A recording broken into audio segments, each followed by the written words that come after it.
something somehow about the story of Christ that was the healer and that was forgiving. And so I used to sit in churches when nobody was there, and the ancient churches in the English countryside and around Europe have power. There's something that happened to me when I sat in churches when no one else was there. I felt that power of reverence and just deep listening that was important. Hello, and welcome back to Religion to Reality, the podcast about living an integrated life. I'm your host, Dave Plisky, and I'm joined by my friend and co-host, Father John Gribowich. This season for us is all about listening, and as two Catholics, we're here to listen to people of other faith traditions.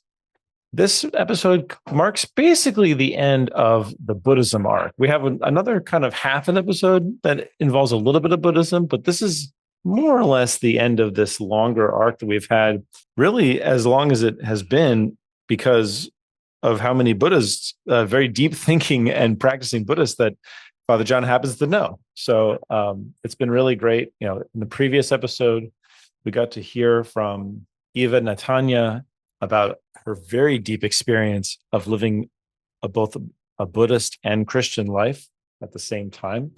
And in this episode, we hear from a person who also has a heart for Christian prayer, even though he is a very devout Buddhist, a very deep practicer. This is an extremely personal glimpse into the life and reflections of a person who, is going to take us on his travels from Tennessee to Thailand, England, and South Africa as we explore the vast spirituality of Kittisaro Weinberg. And I'll just note that this is another bio where I just struggle through some of these Eastern terms, so apologies in advance.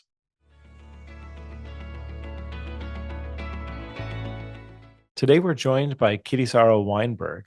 Kittisaro is originally from Chattanooga, Tennessee. He graduated from Princeton as a Rhodes Scholar and went on to Oxford before going to Thailand to ordain with Ajahn Chah in 1976. He was a Buddhist monk for 15 years. During that time, he helped establish Kittisaro Monastery and Devon Vihara in the UK, trained monks, and was a prison chaplain and taught extensively. Kittisaro disrobed in 1991 and has since taught internationally, primarily in the UK, US, and South Africa. With Thanissara, he co-founded and guided Dharmagiri Sacred Mountain Retreat from 2000 for over 20 years and helped initiate and support community development projects in rural KwaZulu-Natal, South Africa. He has studied and practiced Chan and Pure Land for 40 years, informed by the Chinese school of Master Shu Yun and Master Chuan Hua, and has completed 2-year-long silent self-retreats. Kittisaro has an MA in Buddhist Classics from Dharma Realm Buddhist University, California, and co-authored with Thanissara Listening to the Heart, a contemplative journey to engaged Buddhism. In 2017, Kittisaro and Thanissara co-founded Sacred Mountain Sangha, a public charity in Northern California, which offers teachings, training classes, events, and retreats grounded in their unique synthesis of insight meditation and the Kuan Yin Dharmas. So Kittisaro, welcome to the show. It's great to have you. Delighted to be here. Wow. So, I have some serious questions about some of that. I'm fascinated. We got to talk about the 2 years, those years of silent retreat. But first, I just want to hear about you. I would love to hear about your upbringing and what your spiritual journey was like, as much as you would like to share of just to get a sense of who you are. Well, thank you, Dave. Yes, as you mentioned, I grew up in Chattanooga, Tennessee, and my father, Morris Weinberg, a New York Jew that came down in the, I guess he came down from New York to Tennessee in the, I guess, late 30s. And he married my mom, Janie Mae Stokely, Southern Baptist. So that was a very, very unusual meeting. So why Dad came down was probably late 30s, maybe early 40s, when as the the war, well, it was under FDR, and Tennessee was quite backward in terms of industrialization and poverty, and so they thought of part of the FDR's formation of the TVA, Tennessee Valley Authority, was create dams on the Tennessee River to provide hydroelectric power, bring industrialization and jobs and things like that. And my dad was an engineer, they needed engineers. But also, you can't make a dam because it will flood things. You got to know what you're flooding. So they had to do some serious mapping before they could do that. And so my father was a part of the mapping. But then, for some reason, as then the war progressed, Chattanooga, Tennessee became the center of a new, from aerial photographs, making contour maps for the troops. And so my father was all involved in that. But then a lot of the men were off at the war, but they needed, so they were bringing in women with good math skills. So my mom, a country girl from Newport, Tennessee, her mom's devout Baptist, good at math, came to Chattanooga, Tennessee, and that's how they met. And that was they married after the war, but they met. And at that, when Dad came down south at first, it was some serious discrimination going on. There were signs on restaurants: no blacks, no Jews. Dad with Weinberg name couldn't join the country club. Mom loved golf, so they had to find places where Dad was allowed.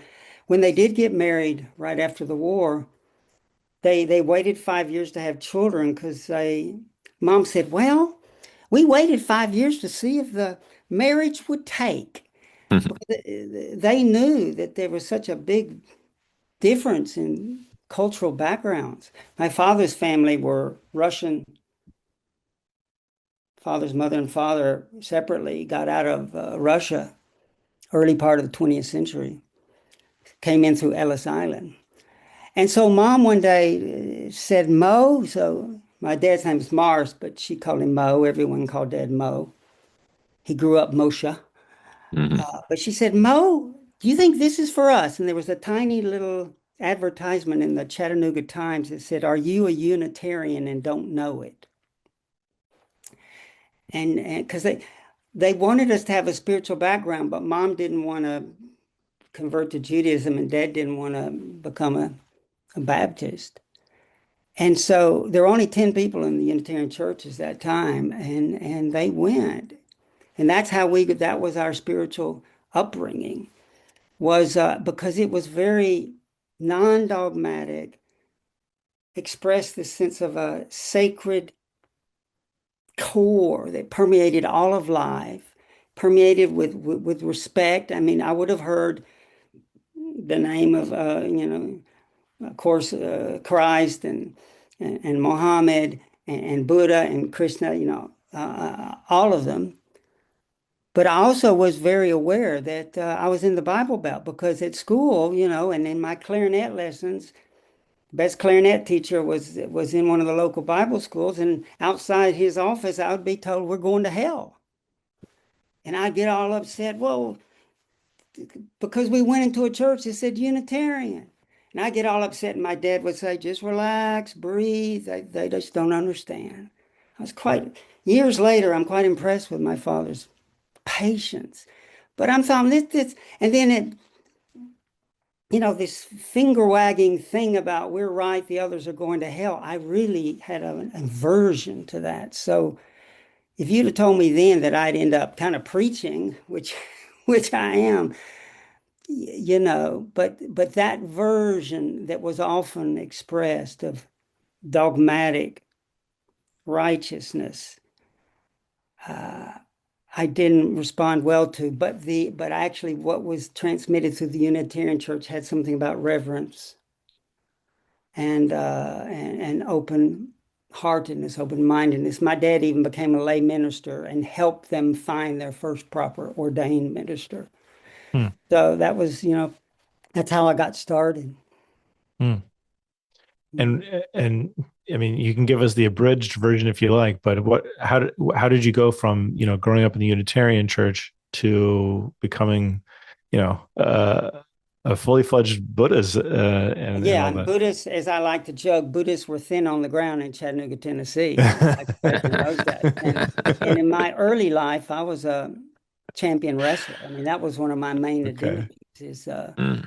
I was five-time Mid-South champion, which, the Mid-South is just this little group of schools.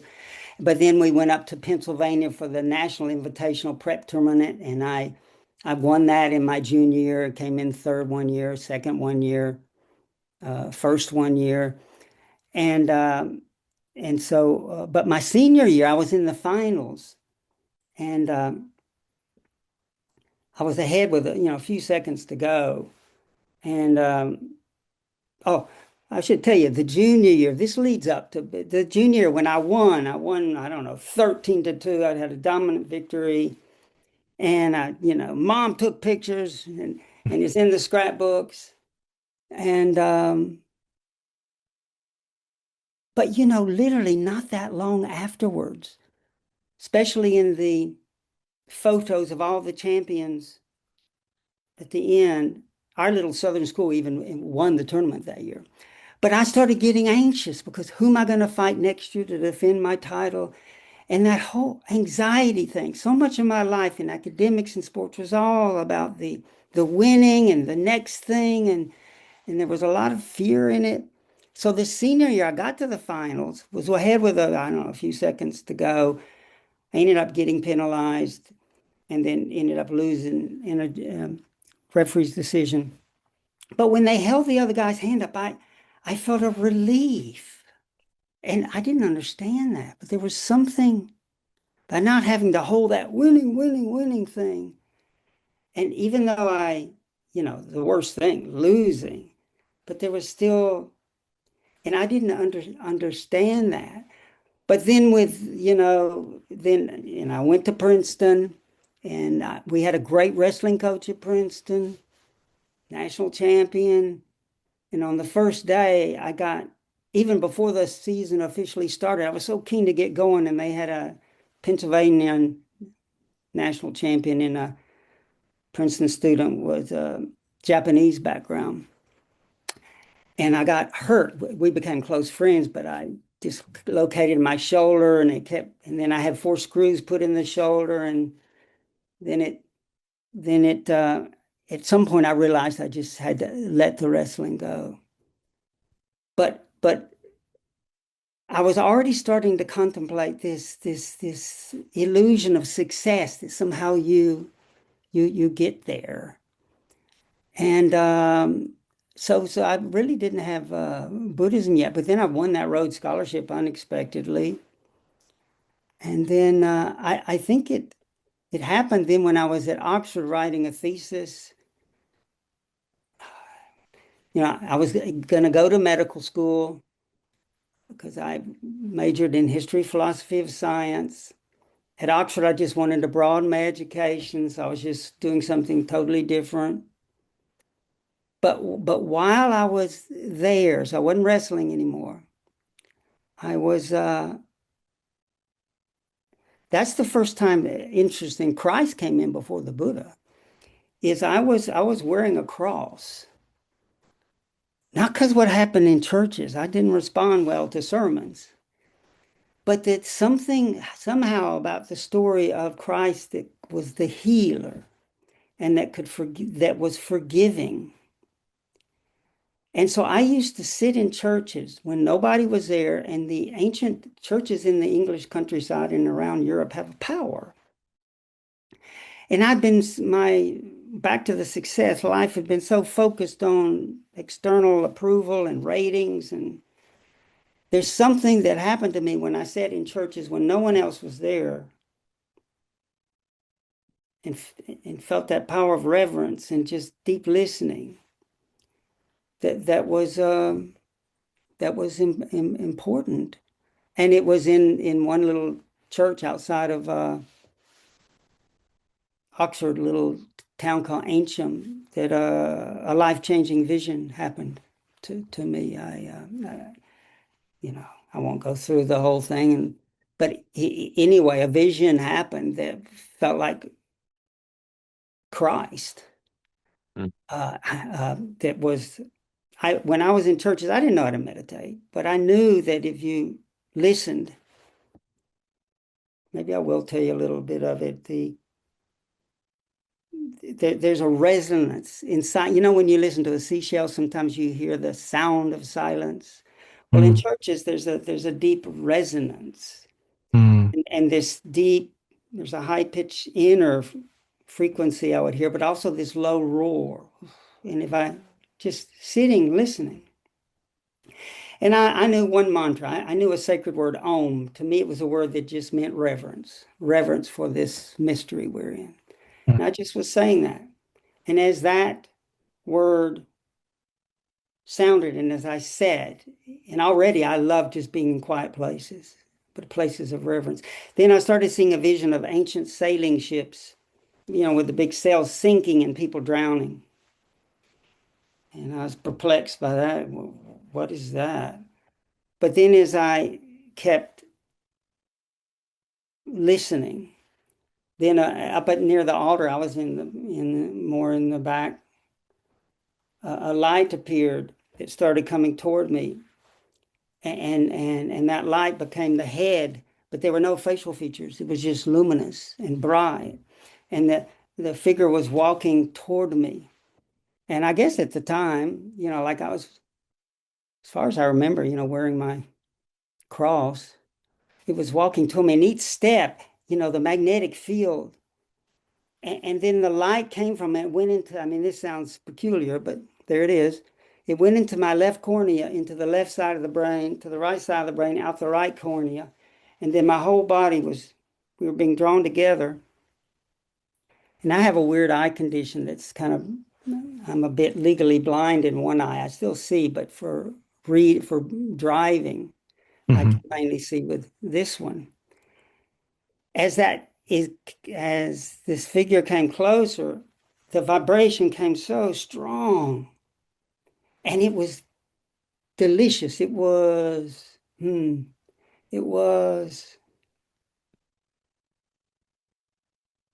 I yearn for that unification, but the power of it, the body. I mean, I'm talking about the electric resonant power. I mean, talk about shaking in power, and literally the eyes were vibrating so much I was scared they would explode and I would go blind or something. So there was some fear, Wow. some anxiety. Now, Mm. how this connected to the Buddhism is so bizarre. At some point, shaking with anticipation and also some anxiety, I walked out of the church, got into my little car, drove literally 5 minutes away across a little river, across a little toll bridge, into a place I didn't consciously know, but it had a little sign it was a big estate that said Buddhist Center. I, it's almost like I got guided into there and I met my first Buddhist monk Mm. who, Wow. isn't that bizarre? So, and then from there, then I did a retreat there, and then there I heard about this Thai master in the forest in Thailand. So I ended up, not long after that, getting a leave of absence from Oxford. And Sir Edgar Williams was the warden of the Rhodes Trust. He looked after all the Rhodes Scholars. He was a intelligence specialist in World War II, helping track down Rommel in the desert. And he's quite a character. But when I asked him I could justify Buddhism for my thesis on Aldous Huxley, art, science, and religion in the works of Aldous Huxley. I was talking about how the scientific mind, the creative artistic mind, the mystical mind, that these different modes of being are all interwoven. And Huxley was quite so in Huxley's later life, he got interested in Buddhism. But when I told the warden I'd like to go to Thailand to take a leave of absence because I'd heard about this wonderful Buddhist monk, he said, "No, you can have 2 years, you can go." But he said, "Randy," so I grew up, Randy Weinberg. He said, "Randy, you can go, but you're not coming back." And I said, "Oh, yes, I am. I'm going to finish my thesis and then I'm going to go to medical school." And he said, "No, no, he said, I can see you found your vocation. Mm. And I just said, what? He saw me better, way better than I knew myself. He said, I see you found your vocation. He says, you already have a degree from Princeton. You don't need, at the Rhodes, we're not interested in the, how did he put it? We're more interested in the person than the process. He was just thrilled that he saw that something, and I was sure he was wrong, but he was right. Mm. And before he died, I did, even in my monk's robes, I got to go and express gratitude, which I'm glad. Mm. So you moved to Thailand, and is that when you met Thanissara? No, no. Oh, okay. Well, in Thailand, I was so I was when I went to Thailand 24, and I met this great forest master, Ajahn Chah. I arrived in 76. I ordained as a monk in 77, and then and again, I was still, even though I was doing the whole Buddhist monk thing, you still carry with you this driven, you know, wanting to be the best, wanting to do the toughest stuff, Mm. and which is not bad. I mean, that kind of effort, but it still was a pattern that took me away from really seeing deeper into the what's really going on. So I was doing all these practices, but then I started getting sick, and I don't diarrhea for 6 months, and then I got bit by the one of the most painful stings in the forest. I got bit by a centipede that was like, five and a half inches long, and almost three-quarters of an inch wide, Oof. and then it was excruciating. Then I ended up in a hospital. I was urinating blood, and I got really sick. And then I got this fever, and it turns out they didn't know right at the time, but then I got this really so this is in a rural northeast Thailand, fever, delirious, and so I was out of it. And it turns out I had typhoid, typhoid fever. And but the master realized, you know, thank goodness, he had disciples in Bangkok, and what was left over from the American military hospital in Bangkok, he knew some, really good surgeons there, and doctors. So they put me on with some of the other monks, overnight train. I was delirious. I do remember someone over me said, Ajahn Chah's thinking of you and looking after you. But I went, on this overnight train ride, ended up in the hospital, and that's where, I was treated with all these antibiotics for the typhoid. And then I didn't know it, but at the same time, my father was like almost dying of something in Tennessee. So I didn't tell my parents. Well, of course, I was as I was getting over, and my big wrestling body had been shriveled down to almost nothing. And then after that typhoid, whenever I stood, the whole world, as if I was on a boat, the world was always as if it was rocking. And I had all these ulcerations inside, and then I had, internal bleeding and all this kind of stuff. But then because my father was sick, my mom sent this frantic telegram, oh, your dad's dying. And then Ajahn Chah was just, I feel quite grateful. He just said, there's no taxis to America. He said, the Thai master just said, by that time, the senior Western monks had started monasteries in the UK. So he just said, why don't you go to the UK, help out the senior monk there, and then you'll be closer to your family. And actually, that was very fortunate because the conditions in Northeast Thailand and the diet was quite really pretty challenging and pretty harsh, especially that sticky khao, that sticky rice. And so I went to the UK and then was visiting my family. And it's in that monastery in the UK in the late 70s, early 80s, that then when I was a monk there and we were establishing this forest monastery in Sussex, south of England, that's when Thanissara, from her Catholic background, she showed up at the monastery as Linda Mary Peacock, with the nickname Benny. And so then she became one of the first four nuns that was. And so, we ended up, we had no idea then of that, but, we ended up leaving the monastery to be together, like I was after I'd been a monk 15 years, and I think she'd been a nun about 12. Wow. Wow. Your life is incredible. And I'm very interested in your thesis, by the way. It sounds really interesting that you were talking about that I think you were working on at Oxford. Maybe it never happened. I'm not sure. I never, I've, my advisors wanted me to publish my chapters and this and that. And so, I never finished it. Mm, But I had Huxley's first novel was called Chrome Yellow. And I had discovered in my research of Huxley that he had a close friend who was a physicist. And I found in some of his letters that he thought good fiction or should also incorporate I can't remember now, it's been so long, but incorporate the truths and the principles of yeah. science Yeah. as well. And so I saw that he had relativity theory all in Hmm. there. And that had never been, published. So as my advisor was so excited, you got to publish this.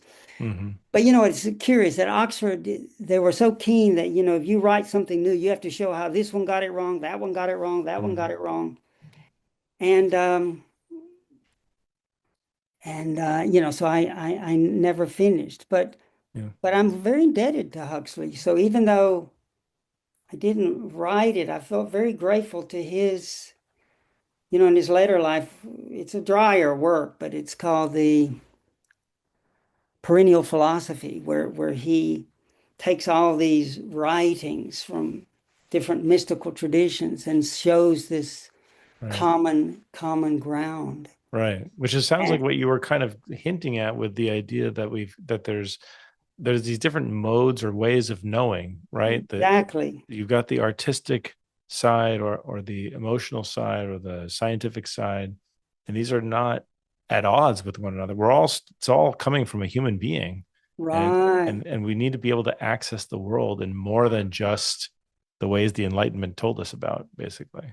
Absolutely. And that way in which they all interweave and are mutually supportive and are rooted in one undivided. And I know Father John speaks and embodies this very beautifully, at least in that recent wedding blessing that we did together in ceremony. I love the way you express this undivided sacred ground that we're all part of. And it's not that we never can take issue with things and criticize things, but there is and this is a deep principle in the Dhamma. There's a matrix, the Buddha even called it a womb. Mm, It's in feminine language. It's called in Sanskrit garbha, tathagata garbha.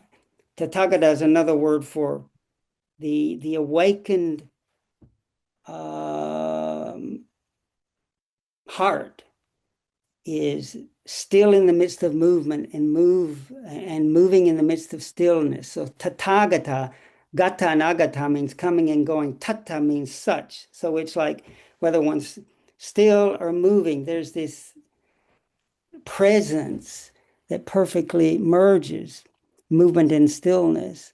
mm, And tathagata garbha means that awakeness it reveals itself in this primordial matrix or this primordial womb. Garbha means womb, within which our life is manifesting. Our conversation now, our breath, the different sensations of our body, the thoughts and reactions that we're having in this conversation are flickering. But there's actually the actuality of our individual and collective experience is a cascade of shifting impressions and sensations and perceptions and thoughts, and that is all appearing and dissolving within this sky-like, space-like, luminous, conscious, present, sacred ground. And yet, by the nature of language, because of our use of nouns and subjects and objects, we project our understanding of this and that and here and there, and that we misunderstand the nature of language that's just pointing to things. But if we want language to tell us who we are, there's a place where language where we just can't describe it all. It's just a pointer.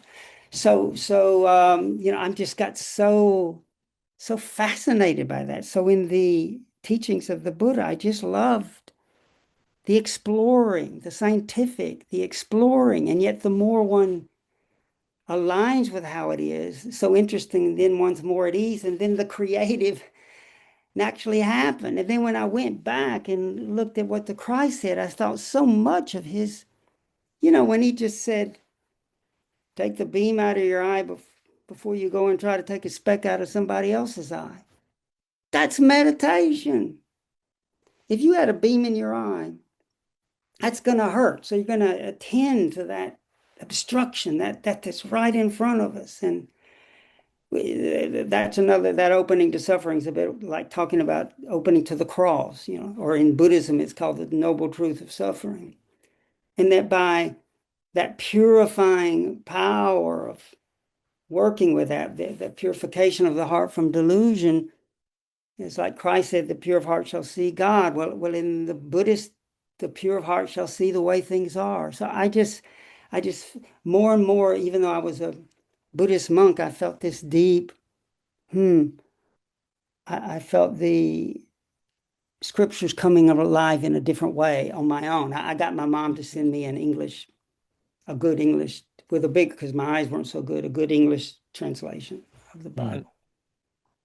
I've heard many people, and I should put myself in this camp, that the more that I have gotten into Buddhism or even Zen has made me a far better Catholic. It doesn't like surpass something, it deepens something.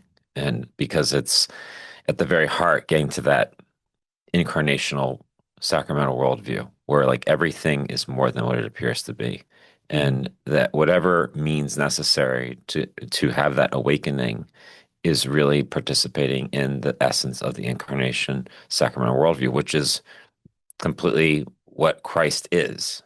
So, I mean, like, and maybe Christians have a specific name for that, being Jesus Christ, but that doesn't negate that reality that exists far beyond, say, the historical Jesus, so, yeah. Beautiful, beautiful, beautiful. Yeah. And then when I went back, I mean, of course, who knows what's going on, but when I look back and see that vision I had with no specificity of facial features, to me, and it says I think in the Beatitudes, the pure of heart shall see God, Mm-hmm. and Christ saying, you'll do greater things than me. It was pointing to, rather than continually always have Christ out there, it was pointing to a communion, through deep emptying out, through deep surrender, through deep investigation, through deep relinquishment of the false views that continually split us off from things. So, yeah. So this. And in Buddhism, there's a lot of, there's a incredible warning around, even if it's a good view, if you hold any cognitive, conceptual framework so dogmatically that it turns into something that harms. Mm-hmm. So how to skillfully use thought in the same way that a knife can be used to harm, or it can be used to help heal. So this is all really And so with contemplative Christians, Christians that have a sense for deep listening, for prayer, for the prayer that goes into the deeper dimension of interest in what's happening here in this mystery. I find that it's so easy to communicate with and so the Buddhist Christian work we've done over the years, has focused on that area, honoring the different frameworks and tools and languages we have, but also a lot of the work we've done has been around doing, in past years, retreats where one is, listening to different scriptures, but also then practicing this deep listening, this contemplation, this meditation. It sounds like you have a predisposition for noticing, to want to be in silence in some way. You were finding yourself sitting in empty churches, like you were saying, and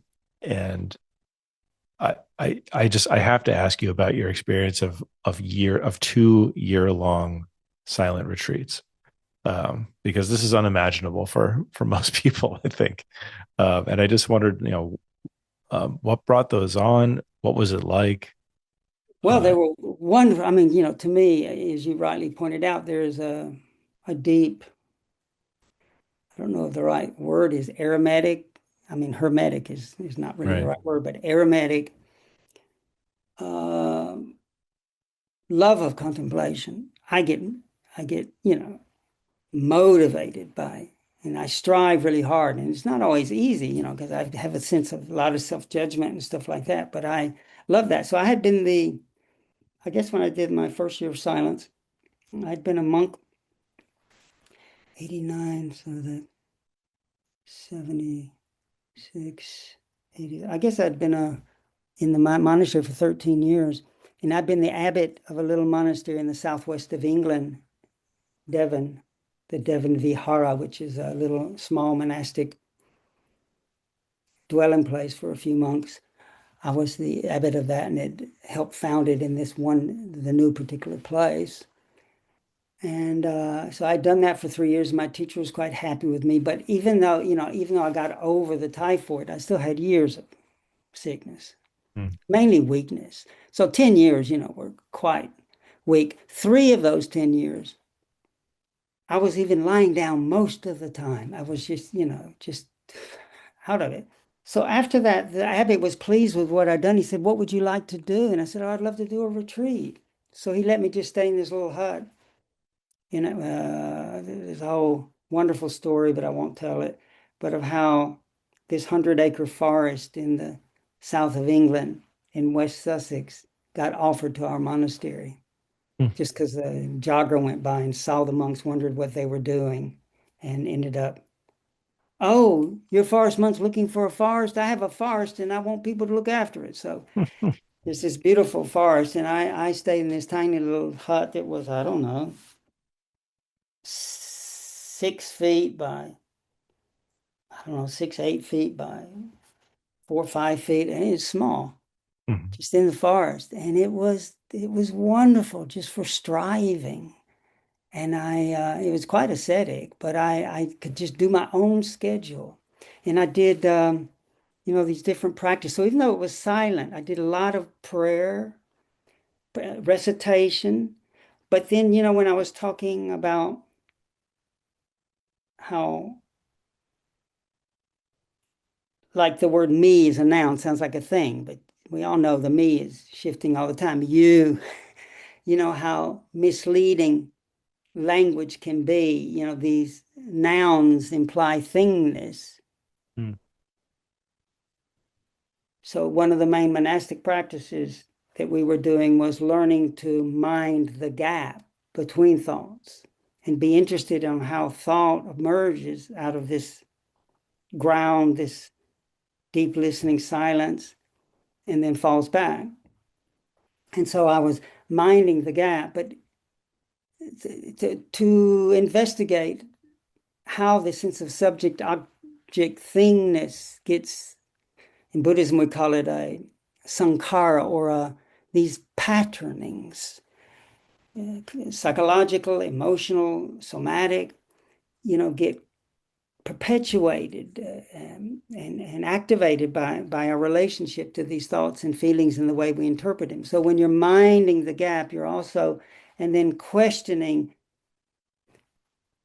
Consciousness normally gets so fixated on what moves through it doesn't notice this vast, luminous context, this ground. So I'm very interested in that. And interestingly enough, recitation, especially if you're using another language or a mantra, and when you know something by heart, it moves, and you can, even though it's moving, you can notice that background that ever remains still. So I did a lot of prayers, and I did it from different traditions. For a few weeks, I just did the rosary. To me, Mother Mary's incredible and is so congruent with this bodhisattva of compassion in Buddhism called Kuan Yin. And using mantras of different saints and sages, and also deep silent practice. Even though I still wasn't very well, it was wonderful. And I had many arguments with God, with the saints and sages, but then as I was just trying to allow these human desires for success and upset if it didn't go right, allowing these patternings to become conscious. And I was so grateful that I was in a context that I could be silent, I could go quietly, and different people would just off put food in my bowl. And I just thought, wow, I was quite grateful about it. Wow. I would also love for you to unpack another part of your journey, and that's your time in South Africa. So, what could you tell us about that? Like, what brought you there? What you Well, experienced there? also, I think I'll back up a little, because you're right. I have a inclination to silence, but also there's some element of anxiety in there too. There's some fear of contact, or more discomfort with, some people say, oh, you're a Piscean, you're very sensitive. We can interpret it any way you want, but I can be, and with all my wrestling, I can be out in public, but I didn't find it easy, and I always sort of felt outside. And so, that's why monastic life was so wonderful. And there was the camaraderie, which was incredible. But then in the forest, I mean, why so many of the major events of the Buddha's life, his birth, his awakening, his first Dhamma teaching, and his dying, were all outside under trees. When you're in nature, it's not always, but usually it leads to an opening. It's rare to be jealous of a tree or jealous of a beautiful sunset. We're in awe. We open. But if you're in solitude and then you see another person, it's incredible how quickly the perception of other what it can do, what it can stimulate. So I reveled in that, but also, and I had every excuse to disrobe. Doctors were saying your health, blah, blah, blah, you should.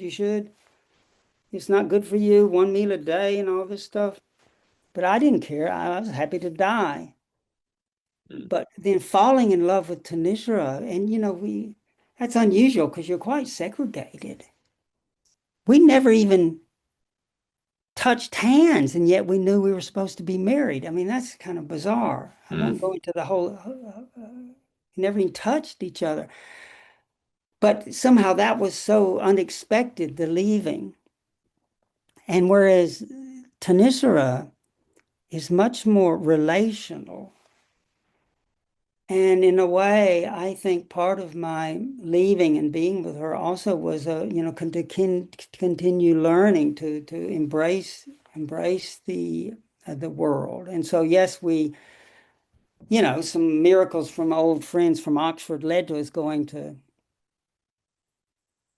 staying in South Africa, but it was supposed to be another monk that was supposed to go, and then he was dying of a tumor. There's a whole story there from a wound. He was he had been a soldier in the Vietnam War for America, and then later his life shifted and he became a monk. He couldn't go because of where he had the wound. It became a tumor.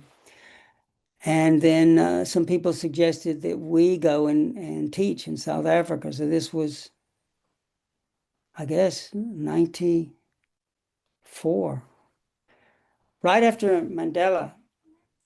No, we were invited right before Mandela was elected. And our friends said, don't go there. It's going to be a bloodbath. You should not go there. But then when we were thinking about it, when we prayed on it, so to speak, we thought we're going for a peaceful purpose. We should say yes. So we accepted the invitation, and then we're supposed to go right after the elections. So the elections were sometime in 94, and then we arrived in the autumn of 94. And of course, the elections were quite exciting. And here Mandela, 27 years in prison, then became the first democratically elected black president. And so we arrived, they really worked in Thanissara. We taught 5 retreats or something in a period of a month or so.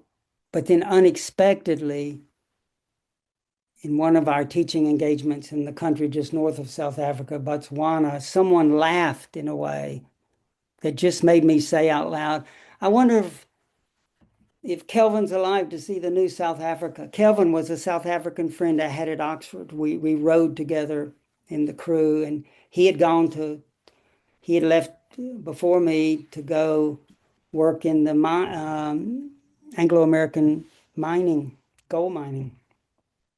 And so we were teaching in Botswana, and this husband of the secretary of the little Buddhist group just said something and laughed in a way and I just said, I wonder if he's alive to see the new South Africa. And the guy, who was a little bit inebriated at the time just said, well, I'll track that guy down, and what's his name? So I gave his name. He came back with a phone number. He said, well, now there is someone with that name in Anglo-American, the big gold company. So when I phoned, by then we taught several retreats, and they really liked us in South Africa. And they said, please, would you think of moving here to help us with this, to be a teacher?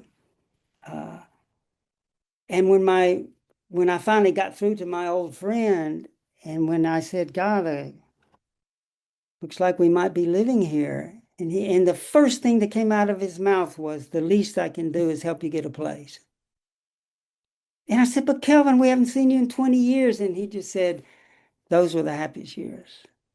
So before we left the country in 94, so we went late 94 and we didn't come back till 95, we owned 52 acres of land in the wilderness, bordering a World Heritage Site in KwaZulu-Natal. We didn't have a bank account. We didn't have permission yet to be in the country. And at that time in the new government, you were not allowed to hire somebody that wasn't South Africa unless you could prove that no one else in the country that was native South African could do the job. So the center that invited us put into the local Durban Mercury paper a tiny little advertisement that said, wanted spiritual directors of Buddhist retreat center, preferably married couple with at least 10 years monastic experience. And if you did the inquiry, there's no salary. And surprisingly, we were the only ones that applied.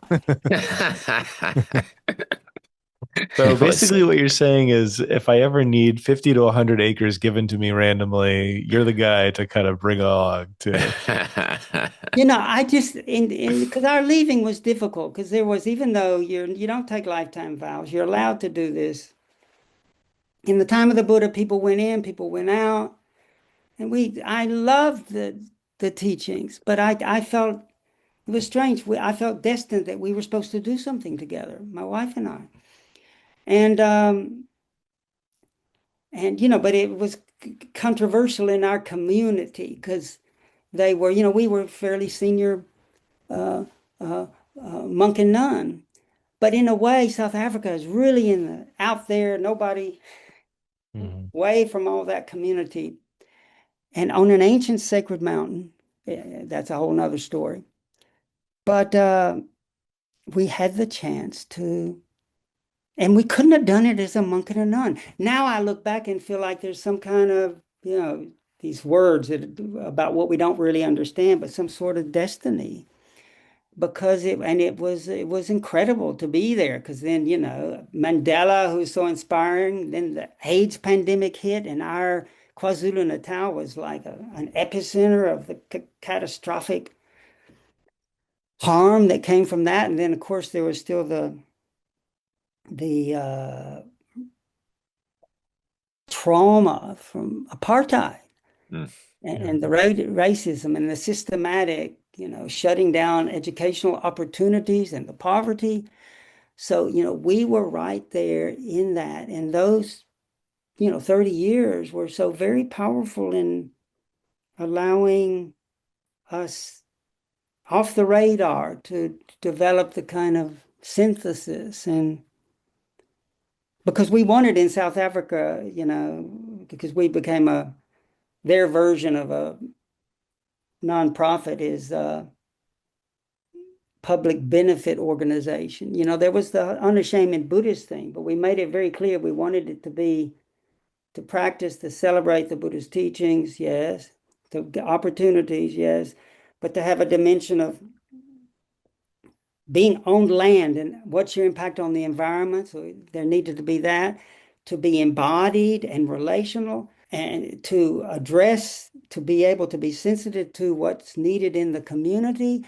And we had a feature in our application. We wanted to be a place of peace. So we had this interfaith. We wanted there to be a force for mutual understanding and shared practice and celebrating the common ground and learning from one another, things like that, between the different faiths. Beautiful.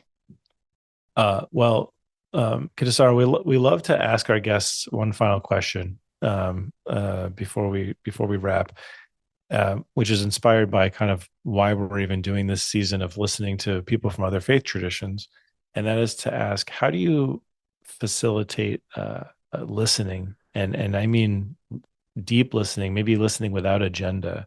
How do you cultivate that type of posture of listening in your life?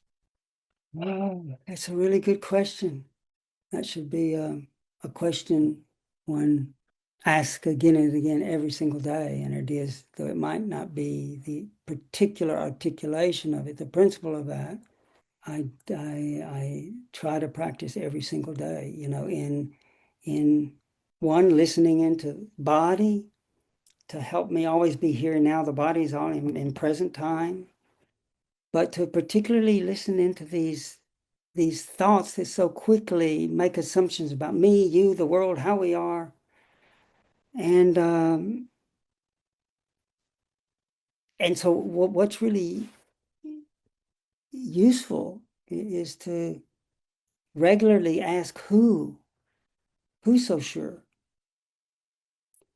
Because that humble question, and then if one is practicing every day mindfulness or just presence or awareness and noticing the ephemeral nature of thoughts and feelings and circumstances, when you drop gently, it's not a big heavy thing, a gentle who, and that question dissolves and then leaves that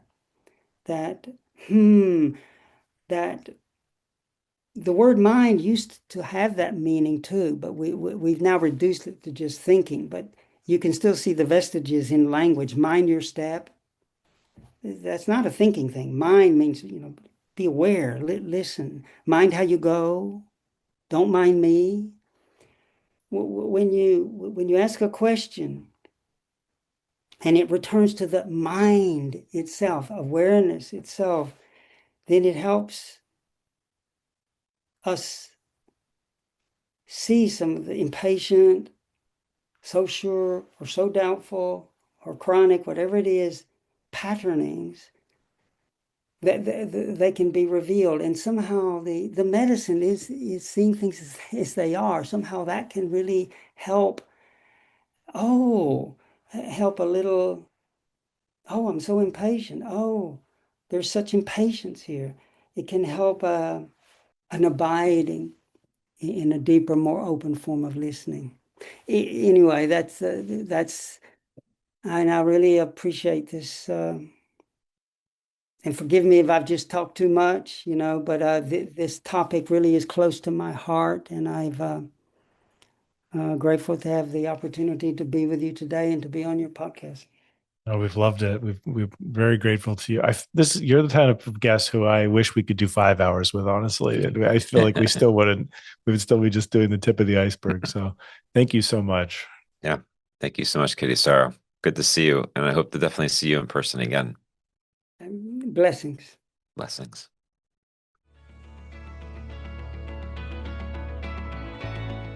Kittisaro Weinberg. Wow, what a full and varied life. Over and over again during this Buddhism arc, we've heard the importance of showing up for the person before us skillfully. And I think this is a really interesting thread to pull on in our own lives, no matter what faith tradition we may be practicing or find ourselves in. Isn't our most skillful self also our most loving self, and perhaps even our most emptying self? These are things that I'm pondering right now. In the next episode, we have kind of a transition episode, I guess you could say, as we come out of the Buddhism arc and into a few other traditions that we're going to get into next. But before that, we have a double episode next with Brian Lorenz and Clay Dockery, both of whom have lived their lives at the intersection of various faith traditions. And I think there's a lot of richness there for us to explore. So get ready for that. Religion to Reality is not just a podcast, it's also an interfaith monthly gathering that we do online for free. You're welcome to join us. You can sign up for an invitation to the next one coming, whenever this might be that you're listening. Hopefully this lasts for many years, and so whenever you're hearing this, it will still be relevant. I'm recording this in June 2026, and we're about to have our first one on July 1st. It's always, at least it's starting out here, this way, the first Wednesday of the month. You can find the registration link at our Substack, which is religiontoreality.substack.com, or you can just search for Religion to Reality, and I'm sure you'll find our website, our Substack, etc. The Substack has a blog. It has our episodes, show notes, etc. It's the best way to keep in touch with us. And by the way, it's also a way to reply to us. It's a two-way. That's kind of the coolest thing about Substack as a platform, is that we can enter into dialogue ourselves. So definitely would love to see you there. Religion to Reality was created and is executive produced by me, Dave Plisky, and is produced and edited by Nick Stropoli and Connor Donnelly. You can find the show notes and other resources, like I said, at religiontoreality.org or at our Substack.